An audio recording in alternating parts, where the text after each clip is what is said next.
शिव शंकर की महिमा अपरंपार, जो भजे मन से होवे बेड़ा पार। सोमवार व्रत जो नर नारी धरे, मनोवांछित फल सहज ही पावे।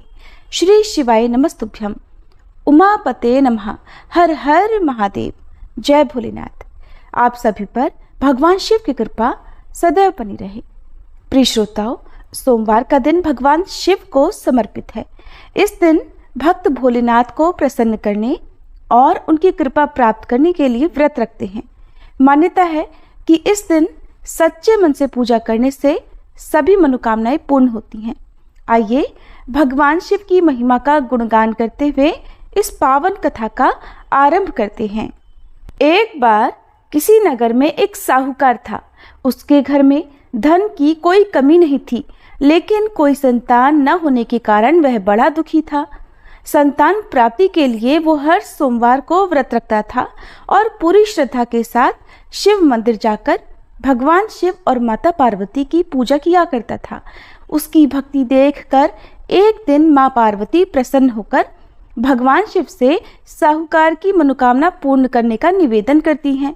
पार्वती जी के आग्रह पर भगवान शिव ने कहा, हे देवी, इस संसार में हर प्राणी को उसके कर्मों का फल मिलता है और जिसके भाग्य में जो हो उसे भोगना ही पड़ता है। लेकिन पार्वती जी ने साहूकार की भक्ति देखकर उसकी मनोकामना पूर्ण करने की इच्छा व्यक्त की। माता पार्वती के आग्रह पर भगवान शिव ने साहूकार को पुत्र प्राप्ति का वरदान तो दिया, लेकिन उन्होंने बताया कि ये बालक केवल 12 वर्षों तक ही जीवित रहेगा। माता पार्वती और भगवान शिव की इस संवाद को साहूकार सुन रहा था, इसलिए उसे न तो इस बात की खुशी हुई और न ही कोई दुख, बल्कि वो पहले की तरह ही शिव जी की पूजा करता रहा। कुछ समय के बाद साहूकार की पत्नी ने एक पुत्र को जन्म दिया। जब वह बालक 11 वर्ष का हुआ तो उसे पढ़ने के लिए काशी भेज दिया गया। साहूकार ने पुत्र के मामा को बुलाकर उसे बहुत सारा धन देते हुए कहा कि तुम इस बालक को काशी विद्या पढ़ने के लिए लेकर जाओ। तुम लोग रास्ते में यज्ञ कराते जाना और ब्राह्मणों को भोजन दक्षिणा देते हुए जाना। दोनों मामा भांजे इसी तरह यज्ञ कराते और ब्राह्मणों को दान दक्षिणा देते काशी नगरी निकल पड़े। इस दौरान रात में एक नगर पड़ा जहां नगर के राजा की कन्या का विवाह था, लेकिन जिस राजकुमार से उसका विवाह होने वाला था वह एक आंख से काना था। राजकुमार के पिता ने अपने पुत्र के काना होने की बात को छुपाने के लिए सोचा, क्यों ना उस साहूकार के पुत्र को दूल्हा बनाकर राजकुमारी से विवाह करा दूं और विवाह के बाद इसको धन देकर विदा कर दूंगा और राजकुमारी को अपने नगर ले आऊंगा। लड़के को दूल्हे के वस्त्र पहनाकर राजकुमारी से विवाह करा दिया गया। साहूकार का पुत्र ईमानदार था, उसे ये बात सही नहीं लगी, इसलिए उसने अवसर पाकर राजकुमारी के दुपट्टे पर लिख दिया कि तुम्हारा विवाह तो मेरे साथ हुआ है, लेकिन जिस राजकुमार के संग तुम्हें भेजा जाएगा वो एक आंख से काना है। मैं तो काशी विद्या पढ़ने जा रहा हूँ। जब राजकुमारी ने चुन्नी पर लिखी बातें पढ़ी तो उसने अपने माता पिता को ये बात बताई। राजा ने अपनी पुत्री को विदा नहीं किया, फिर बारात वापस चली गई। दूसरी ओर साहूकार का पुत्र और उसका मामा काशी पहुंचे और वहां जाकर उन्होंने यज्ञ किया। जिस दिन साहूकार का पुत्र 12 वर्ष का हुआ उस दिन भी यज्ञ का आयोजन था। लड़के ने अपने मामा से कहा कि मेरी तबीयत कुछ ठीक नहीं है। मामा ने कहा, तुम अंदर जाकर आराम कर लो। भगवान शिव के वरदान अनुसार कुछ ही देर में उस बालक के प्राण निकल गए। मृत भांजे को देखकर उसके मामा ने विलाप करना शुरू कर दिया। संयोगवश उसी समय भगवान शिव और माता पार्वती उधर से जा रहे थे। पार्वती जी ने भोलेनाथ से कहा, स्वामी, मुझे इसके रोने का स्वर सहन नहीं हो रहा, आप कृपया इस व्यक्ति के कष्ट को अवश्य दूर कीजिए। जब भगवान शिव मृत बालक के समीप गए तो वह बोले कि ये उसी साहूकार का पुत्र है जिसे मैंने 12 वर्षों की आयु का वरदान दिया था। अब आज इसकी आयु पूरी हो चुकी है। लेकिन मातृभाव से विभोर माता पार्वती जी कहने लगी, हे महादेव, आप इस बालक को और आयु देने की कृपा करें, नहीं तो इसके वियोग में इसके माता पिता भी तड़प तड़प कर मर जाएंगे। माता पार्वती के पुनः आग्रह पर भगवान शिव ने उस लड़के को जीवित होने का वरदान दिया। शिव जी की कृपा से वह लड़का जीवित हो गया। शिक्षा पूरी करके लड़का मामा के साथ अपने नगर की ओर वापस चल पड़ा। दोनों चलते हुए उसी नगर में पहुंचे जहां उसका विवाह हुआ था। उस नगर में भी उन्होंने यज्ञ का आयोजन किया।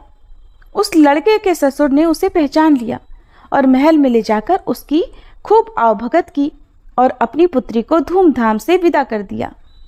इधर साहूकार और उसकी पत्नी भूखे प्यासे रहकर अपने बेटे की प्रतीक्षा कर रहे थे। उन्होंने प्रण कर रखा था कि अगर उन्हें अपने बेटे की मृत्यु का समाचार मिला तो वो भी प्राण त्याग देंगे, परंतु अपने बेटे के जीवित होने का समाचार पाकर वे बेहद प्रसन्न हुए। उसी रात भगवान शिव ने साहूकार के स्वप्न में आकर कहा, हे श्रेष्ठी, मैंने तेरे सोमवार के व्रत करने और व्रत कथा सुनने से प्रसन्न होकर तेरे पुत्र को लंबी आयु प्रदान की है। इसी प्रकार जो कोई सोमवार व्रत करता है या कथा सुनता और पढ़ता है, उसके सभी दुख दूर होते हैं और सभी मनोकामनाएं पूर्ण होती हैं। सभी प्रेम से बोलिए, भोले शंकर भगवान की जय, माता पार्वती की जय। जिन्होंने श्रद्धा से सोमवार का व्रत किया, ये पावन कथा सुनी और भगवान शिव का पूजन किया, उनके जीवन से समस्त दुख, रोग, शोक और संकट दूर होते हैं। ये व्रत न केवल सांसारिक सुखों को प्रदान करता है, बल्कि भगवान शिव की अपार कृपा से आत्मिक शांति, मोक्ष और चिर सुख की प्राप्ति भी कराता है। अब आइए हम पूर्ण समर्पण और सच्चे मन से भगवान से प्रार्थना करते हैं। हे नीलकंठ भगवान शिव, आप भोले हैं, दयालु हैं, आशुतोष हैं। हमने जो कुछ भी पूजा, व्रत और कथा श्रवण किया, उसमें यदि कोई त्रुटि रह गई हो तो क्षमा करें। हमें अपने चरणों में अटल भक्ति और जीवन में सच्ची समझ प्रदान करें। हमारे जीवन से अज्ञान, अहंकार और अधर्म का नाश करें। शिव शिव कहकर हम जीवन की राह पर चलें, यही हमारा संकल्प है। ओम नमः शिवाय। सोमवार व्रत की महिमा अमोघ है। जो भक्त सच्चे मन से इसका पालन करते हैं, उनके जीवन में धन, वैभव, संतान सुख, वैवाहिक सुख और सभी मनोरथों की पूर्ति निश्चित होती है। एक बार भोलेनाथ और माता पार्वती जी मृत्युलोक में भ्रमण करने पधारे। दोनों विदर्भ देश में अमरावती नाम की सुंदर नगरी में जा पहुंचे। ये नगरी सभी प्रकार के सुखों से भरपूर थी। वहां बहुत सुंदर सुंदर शिव जी के मंदिर भी थे। भगवान शंकर देवी पार्वती जी के साथ उन्हीं में से एक मंदिर में निवास करने लगे। एक दिन माता पार्वती ने भोलेनाथ के साथ चौसर खेलने की इच्छा प्रकट की। भगवान शिव ने उनकी बात सुन ली और वे दोनों चौसर खेलने लगे। तभी मंदिर का पुजारी पूजा करने आया। माता पार्वती ने पुजारी से पूछा, पुजारी जी बताओ, हम में से कौन जीतेगा? पुजारी जी ने कहा, महादेव ही जीतेंगे। थोड़ी ही देर बाद खेल समाप्त हुआ तो विजय देवी पार्वती जी की हुई। माता पार्वती ने पुजारी जी से पूछा, बताओ पुजारी जी, हम में से विजय किसकी हुई? तब पुजारी जी ने महादेव को ही विजयी होने की बात बताई। ये सुनकर देवी पार्वती जी को पुजारी जी पर क्रोध आया और उन्हें कोढ़ी होने का श्राप दे दिया। कोढ़ से ग्रस्त पुजारी बहुत दुखी रहने लगे। एक दिन देवलोक की अप्सरा भगवान शिव की पूजा करने के लिए उस शिव मंदिर में आई। पुजारी जी की कोढ़ की अवस्था देखकर दया भाव से पूछताछ करने लगी। तब पुजारी जी ने सारी बात अप्सरा को बता दी। उनमें से एक अप्सरा बोली, आप सभी व्रतों में श्रेष्ठ 16 सोमवार के व्रत करो, इससे शिवजी प्रसन्न होंगे और वे तुम्हारे कष्ट अवश्य दूर करेंगे। पुजारी जी ने इस व्रत की विधि पूछी। तब अप्सराओं ने बताया, सोमवार के दिन व्रत रखो, स्वच्छ वस्त्र धारण करो, संध्या और उपासना के बाद आधा किलो गेहूं का आटा लेकर इसके 3 भाग करो। घी, गुड़, दीप, नैवेद्य, पुंगी फल, बेलपत्र, जनेऊ जोड़ा, चंदन, अक्षत और पुष्प आदि से प्रदोष काल में भगवान शंकर का पूजन करो। 3 भागों में से 1 भाग शिव जी को अर्पण करो, बाकी 2 को शिव जी के प्रसाद के रूप में उपस्थित जन को बांट दो। खुद भी प्रसाद ग्रहण करो। इस तरह 16 सोमवार व्रत करो। 17वें सोमवार को पाव भर की पवित्र आटे की बाटी बनाओ, उसमें घी और गुड़ मिलाकर चूरमा बनाओ। शिवजी को भोग लगाकर उपस्थित भक्तों में बांट दो। इसके बाद परिवार सहित प्रसाद ग्रहण करो तो इससे सभी मनोरथ पूर्ण हो जाते हैं। ऐसी बात बताकर अप्सराएं चली गईं। पुजारी जी ने अप्सराओं की बताई विधि अनुसार 16 सोमवार के व्रत किए, जिसके पुण्य प्रताप से भगवान शिव की कृपा और माता पार्वती की दया से पुजारी जी कोढ़मुक्त हो गए और आनंद से रहने लगे। कुछ समय के बाद भगवान शिव और देवी पार्वती जी वापस उसी मंदिर में आए। देवी पार्वती ने पुजारी जी को निरोगी देखकर कारण पूछा तो पुजारी जी ने 16 सोमवार व्रत की महिमा बताई। पार्वती जी खुद भी 16 सोमवार व्रत रखने के लिए तैयार हो गई और इस व्रत को करने से उनके रूठे हुए पुत्र कार्तिकेय जी देवी पार्वती जी के आज्ञाकारी हो गए। कार्तिकेय जी ने जब माता से पूछा कि माता आपने ऐसा क्या किया जिससे मेरा हृदय परिवर्तन हो गया, तब देवी पार्वती ने 16 सोमवार की कथा उन्हें सुना दी। कार्तिकेय जी ने अपने विशेष मित्र से जो कहीं खो गया था उससे मिलने की कामना में 16 सोमवार के व्रत किए तो उनका खोया हुआ मित्र उन्हें जल्दी मिल गया। मित्र ने इस आकस्मिक मिलन का कारण पूछा तो कार्तिकेय जी ने उसे 16 सोमवार का व्रत करना बताया। मित्र ने व्रत की विधि विधान पूछा और स्वयं के विवाह की मनोकामना से 16 सोमवार के व्रत धारण किए। इसके बाद कार्तिकेय जी का मित्र एक स्वयंवर सभा में गया तो वहां की राजकुमारी ने आकर्षित होकर उसके गले में वरमाला डाल दी और उसे अपना पति स्वीकार कर लिया। तब राजा ने बहुत सारा धन और सामान देकर उसको भेजा। अब वे दोनों सुख से रहने लगे। जब 16 सोमवार के व्रत का उसकी पत्नी को पता लगा तो उसने पुत्र प्राप्ति की कामना से 16 सोमवार के व्रत किए। उसके कुछ समय बाद एक अति सुंदर, सुशील और बुद्धिमान पुत्र प्राप्त हुआ। जब वह बड़ा हुआ तो उसने अपनी माँ से 16 सोमवार के व्रत की गाथा सुनी। तब उसने भी राज्याधिकार प्राप्त करने के लिए 16 सोमवार के व्रत शुरू कर दिए। एक राजा को अपनी कन्या के लिए योग्य पुरुष की खोज थी। राजा ने अपनी कन्या का विवाह उस सर्वगुण संपन्न पुरुष से कर दिया। राजा के कोई पुत्र नहीं था तो उसने अपने दामाद की योग्यता देखकर उसे राजा बना दिया। राजा बनने के बाद भी वह 16 सोमवार के व्रत करता। 17वां सोमवार आने पर उसने अपनी पत्नी से शिवजी की पूजा के लिए मंदिर चलने को कहा तो उसने दासियों से कहकर पूजा की सामग्री तो भिजवा दी लेकिन खुद नहीं गई।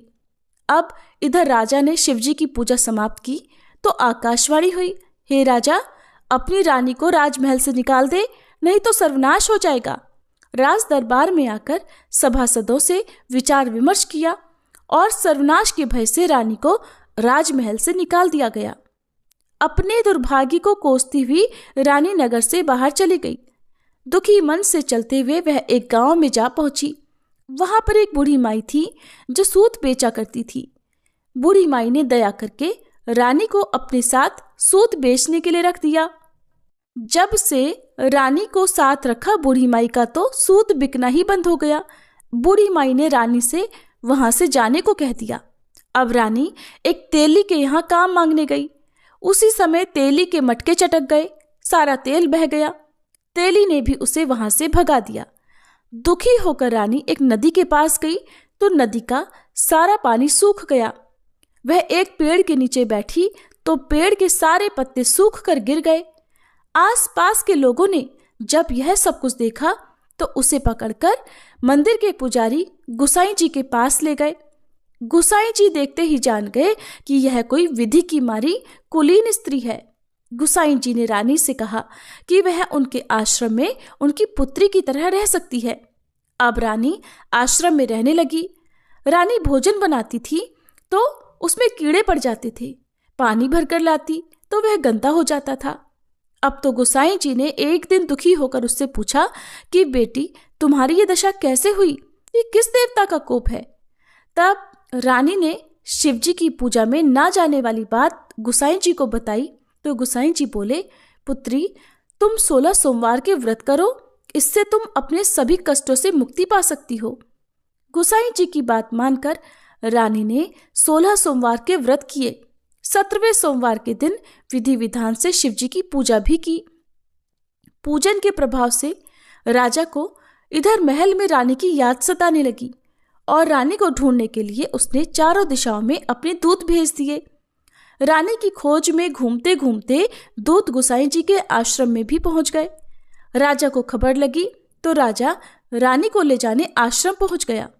गुसाई जी से बोला, ये मेरी पत्नी है। शिव जी के क्रोध के कारण मैंने इसे महल से निकाल दिया था। अब जब शिव जी का प्रकोप शांत हो चुका है तो इसे मेरे साथ जाने की आज्ञा दीजिए। गुसाई जी ने रानी को राजा के साथ जाने की आज्ञा दे दी। रानी बहुत प्रसन्न हुई। राजा और रानी के आने की खुशी में नगरवासियों ने खूब सजावट की, मंगल गीत गाए, पंडितों ने मंत्र आदि गाकर स्वागत किया। इस तरह धूमधाम से रानी का महल में प्रवेश हुआ। राजा ने ब्राह्मणों को दान आदि दिए, याचकों को धन धान्य दिया। जगह जगह भूखे लोगों को भोजन खिलाने के लिए भंडारे खुलवाए।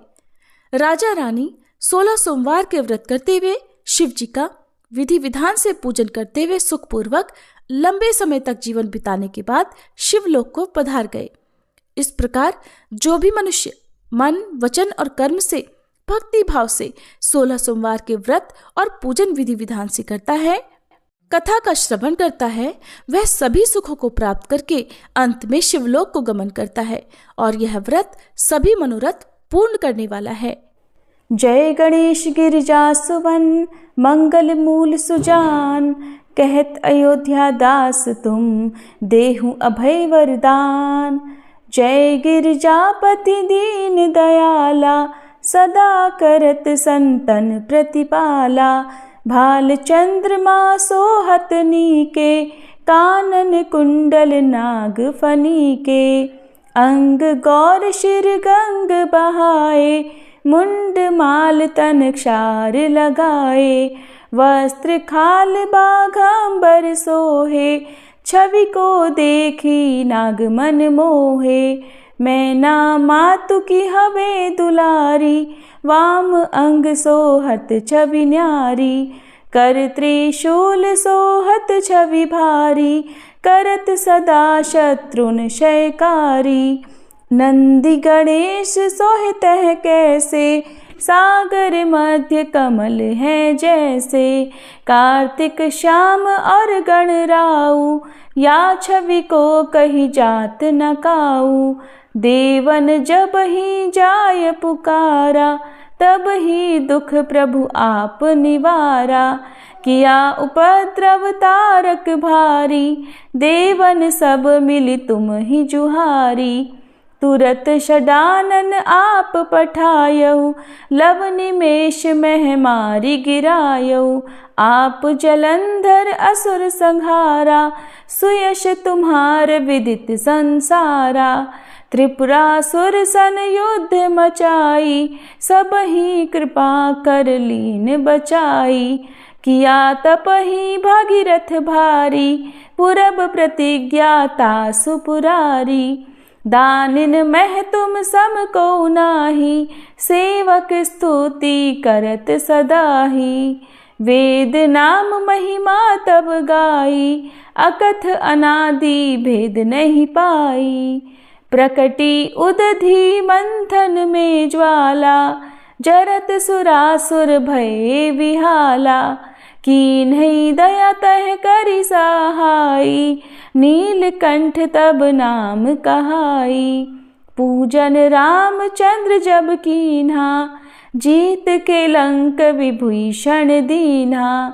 सहस कमल में हो रहे धारी, कीन्ह परीक्षा तब ही पुरारी। एक कमल प्रभु राखे उजोई, कमल नयन पूजन चह सोई। कठिन भक्ति देखी प्रभु शंकर, भय प्रसन्न दिए इच्छित वर। जय जय जय अनंत अविनाशी, करत कृपा सबके घटवासी। दुष्ट सकल नित मोहि सतावे, भ्रमत रहो मोहि चैन ना आवे। त्राहि त्राहि मैं नाथ पुकारो, ये ही अवसर मोहि आन उबारो।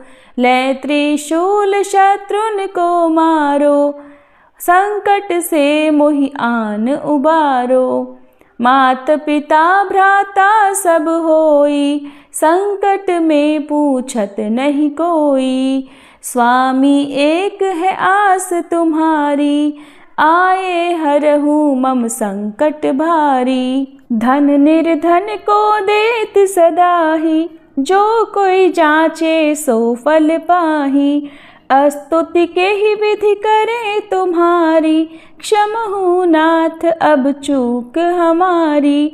शंकर हो संकट के नाशन, मंगल कारण विघ्न विनाशन। योगी यति मुनि ध्यान लगावे, शारद नारद शीश नवावे। नमो नमो जय नमः शिवाय, सुर ब्रह्मादिक पार न पाए। जो यह पाठ करे मन लाई, तापर होत है शंभु सहाई। ऋनिया जो कोई हो अधिकारी, पाठ करे सो पावन हारी। पुत्र होन कर इच्छा जोई, निश्चय शिव प्रसाद ते ही होई। पंडित त्रयोदशी को लावे, ध्यान पूर्वक होम करावे। त्रयोदशी व्रत करे हमेशा, ताके तन नहीं रहे कलेशा। धूप दीप नैवेद्य चढ़ावे, शंकर सम्मुख पाठ सुनावे। जन्म जन्म के पाप नसावे, अंत धाम शिवपुर में पावे। कहे अयोध्या दास आस तुम्हारी, जानी सकल दुख हरहु हमारी। नित नेम कर प्रातः ही पाठ करो चालीसा, तुम मेरी मनोकामना पूर्ण करो जगदीश। मगसर छठी हेमंत ऋतु संवत 64 चान, स्तुति चालीसा शिव ही पूर्ण कीन कल्याण। ओम जय शिव ओमकारा, स्वामी जय शिव ओमकारा। ब्रह्मा विष्णु सदा शिव, ब्रह्मा विष्णु सदा शिव। अर्धांगी धारा, ओम जय शिव ओमकारा। एकानन चतुरानन पंचानन राजे, स्वामी पंचानन राजे। हंसासन गरुड़ासन, हंसासन गरुड़ासन। वृषवाहन साजे, ओम जय शिव ओमकारा। दो भुज चार चतुर्भुज, 10 भुज अति सोहे, स्वामी 10 भुज अति सोहे। त्रिगुण रूप निरखते, त्रिगुण रूप निरखते। त्रिभुवन जन मोहे, ओम जय शिव ओमकारा। अक्षमाला वनमाला मुंडमाला धारी, स्वामी मुंडमाला धारी। चंदन मृग मद सोहे, चंदन मृग मद सोहे। भाले शशिधारी, ओम जय शिव ओमकारा। श्वेतांबर पीतांबर बाघांबर अंगे, स्वामी बाघांबर अंगे। सनकादिक गरुड़ादिक, सनकादिक गरुड़ादिक। भूतादिक संगे, ओम जय शिव ओमकारा। कर के मध्य कमंडल, चक्र त्रिशूलधारी, स्वामी चक्र त्रिशूलधारी। सुखकारी दुखहारी, सुखकारी दुखहारी। जग पालनकारी, ओम जय शिव ओमकारा। ब्रह्मा विष्णु सदा शिव, जानत अविवेका, स्वामी जानत अविवेका। प्रणवाक्षर में शोभित, प्रणवाक्षर में शोभित। ये तीनों एका, ओम जय शिव ओमकारा। त्रिगुण स्वामी जी की आरती, जो कोई नर गावे। स्वामी जो कोई नर गावे, कहत शिवानंद स्वामी, रटत भोलानंद स्वामी, सुख संपत्ति पावे। ओम जय शिव ओमकारा। पर्वत सोहे पार्वती, शंकर कैलासा, स्वामी शंकर कैलासा। भांग धतूर का भोजन, भांग धतूर का भोजन, भस्मी में वासा। ओम जय शिव ओमकारा। जटा में गंग बहत है, गले मुंडन माला, स्वामी गले मुंडन माला। शेष नाग लिपटावत, ओढ़त मृग छाला। ओम जय शिव ओमकारा।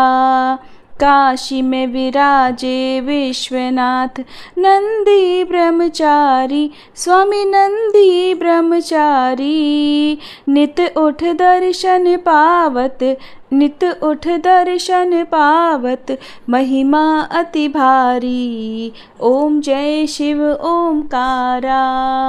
ओम जय शिव ओमकारा। स्वामी जय शिव ओमकारा। ब्रह्मा विष्णु सदा शिव, ब्रह्मा विष्णु सदा शिव, अर्धांगी धारा। ओम जय शिव ओमकारा। ओम जय शिव ओमकारा।